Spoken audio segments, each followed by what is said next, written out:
आकाशवाणी नागपूर. रेवती जोशी आपल्याला ठळक बातम्या देत आहे. छत्रपती शिवाजी महाराजांच्या राज्याभिषेक दिनानिमित्त केंद्रीय गृहमंत्री अमित शहा यांनी देशवासियांना शुभेच्छा दिल्या आहेत.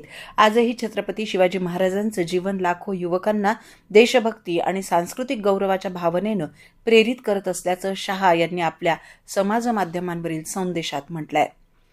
अंदमान बेटांपासून 15 किलोमीटर अंतरावर श्री विजयपुरम इथे नैसर्गिक वायूचे साठे सापडल्याची माहिती पेट्रोलियम आणि नैसर्गिक वायू मंत्री हरदीप पुरी यांनी दिली आहे. ऑईल इंडियाकडून हे उत्खनन सुरू असून या वायूची तपासणी करण्यात येईल.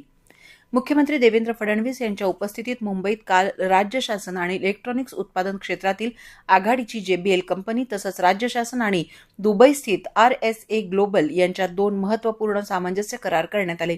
या करारांमुळे महाराष्ट्रात 4080 कोटी रुपयांची गुंतवणूक होणार असून सुमारे 4750 प्रत्यक्ष आणि अप्रत्यक्ष रोजगारांच्या संधी निर्माण होणार आहेत.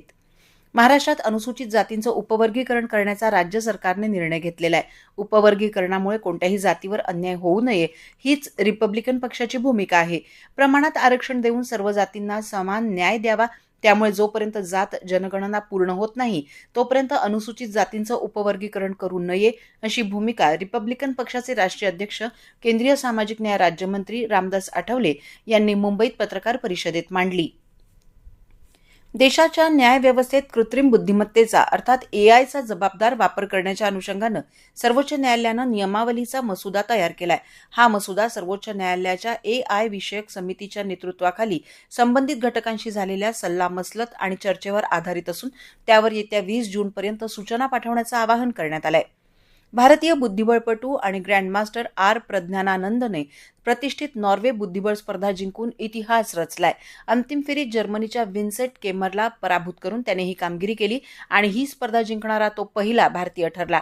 प्रज्ञानानंदने अंतिम दिवशी प्रचंड दबावाखाली खेळ करत क्लासिकल प्रकारात विजय मिळवल्यामुळे त्याला पूर्ण 3 गुण मिळाले आहेत.